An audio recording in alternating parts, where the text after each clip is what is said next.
नाम हम लिख देते हैं, यहाँ पर लिख देते हैं, यहाँ पर लिख देते हैं P, यहाँ पे हम लिख लेते हैं Q और यहाँ पे हम लिखते हैं R। ठीक है भाई। तो सबसे पहले अगर हम कोई एक ट्रायंगल उठा लेते हैं, राइट ट्रायंगल, जैसे कि त्रिभुज OPR, OPR को ध्यान से देखा, OPR ये 90 डिग्री एंगल है, तो राइट ट्रायंगल हो गया। अब इसमें आप पैरेललोग्राम ला पढ़े हुए हैं। अगर ये OQ वेक्टर BB को रिप्रेजेंट कर रहा है, तो यह जो PR है यह भी BB को रिप्रेजेंट करेगा। अब हम देखें तो ये परपेंडिकुलर हो गया हाइट यानी लंब, और ये हो गया आधार। इसमें अगर हम ले लेते हैं, पहले में ये सीखा, इसमें हम ले लेते हैं cos थीटा की वैल्यू अगर आप देखते हैं, cos ये होगा आधार और ये होगा क्लियर। तो आधार की जो वैल्यू है आप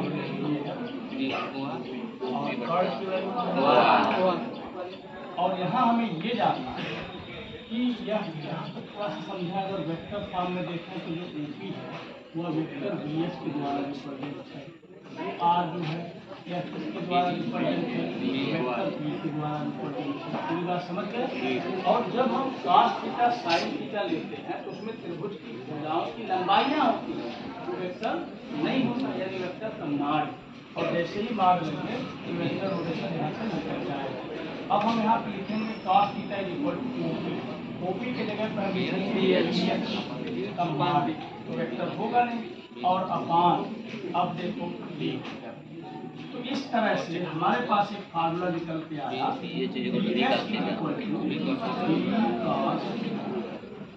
इक्वेशन नंबर। ये क्षैतिज घटक का मान निकल गया, क्लियर। अब साथ ही हम ऊर्ध्वाधर घटक का मान निकालने के लिए उसी ट्रायंगल में हम ले लेते हैं साइन थीटा। तो साइन थीटा बराबर होता है लंब बटे परपेंडिकुलर परपेंडिकुलर यहाँ पे PR है और यहाँ पे हाइपोटेनस आपका OR है। अब यहाँ थोड़ा सा फिर देखना है, एक बार हम यहाँ लिख देते हैं, आप देख लीजिए OP दूरी हो जाएगी मॉड ऑफ वेक्टर BH। इसी तरह से यहाँ पर अगर हम चाहें तो OR दूरी हो जाएगा वेक्टर B।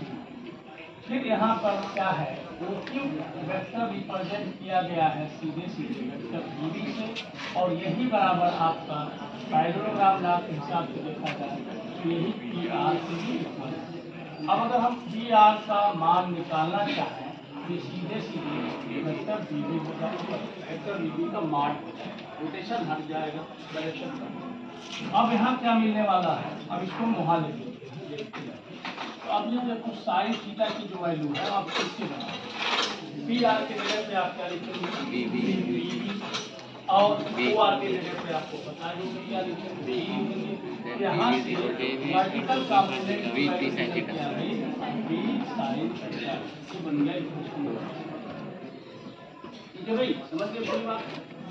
अब हम क्या करेंगे, समीकरण 1 का स्क्वायर और घन समीकरण 2 का स्क्वायर, ये जो लिखा है चुंबकीय मतलब लिखा है ना, इसको मिटा देते हैं और हर करके अगर हम जोड़ते हैं तो आपको यहाँ से मिलेगा BH स्क्वायर एंड प्लस यहाँ से आपको मिलेगा B स्क्वायर, और आप देखें ध्यान से तो यहाँ से मिलेगा B square cos square theta, और यहाँ से मिलेगा B square sin square theta. आया समझ में कि नहीं? आगे बढ़ेगा तो BH square and plus BB square equal to B square common लेने के बाद यहाँ क्या बच गया cos स्क्वायर थीटा और प्लस sin स्क्वायर थीटा, इसकी वैल्यू कितनी खत्म हो गया। तो हमें मिला BH square plus BB square या फिर B square is equal to BH square plus BB। ठीक है, फिर यहाँ से हम B की वैल्यू निकाल सकते हैं root BH square and plus क्षैतिज घटक, ऊर्ध्वाधर घटक और परिणामी चुंबकीय क्षेत्र के बीच। अब इसमें से कभी भी दो अगर मालूम होगा न्यूमेरिकल में तो तीसरा हम इसी बात को पाएंगे। ठीक है, इधर वाला प्रश्न से अब थोड़ा सा यहाँ बताना, आगे हमें क्या करना है। समीकरण 2/1 है ना, समीकरण 2/1। अब हमें क्या मिलने वाला है, जब 2/1 करेंगे, 2 को देखो क्या है, 2 में आपका बी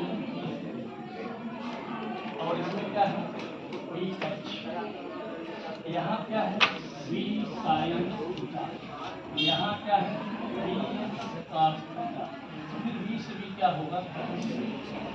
अब ये वाला मिटा नहीं ना,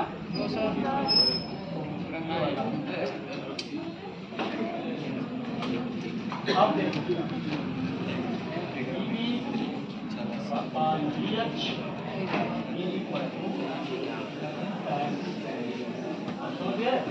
या ऐसे भी लिख सकते हैं tan theta equal to dv upon, एक फार्मूला यहाँ से निकल के आया और यह जो फार्मूला है यह नमन कोण और क्षैतिज घटक के बीच का संबंध है। क्षैतिज घटक, तो क्षैतिज घटक और नमन कोण के बीच का संबंध है और यहाँ से दोनों के बीच का आंगिक बल, ये नमन कोण का मान भी यहाँ से निकाल सकते हैं, theta equal to tan inverse dv upon फार्मूले के द्वारा नमन कोण का मान भी है। ये सारा रिलेशन हो गया और ये बहुत इंपॉर्टेंट है।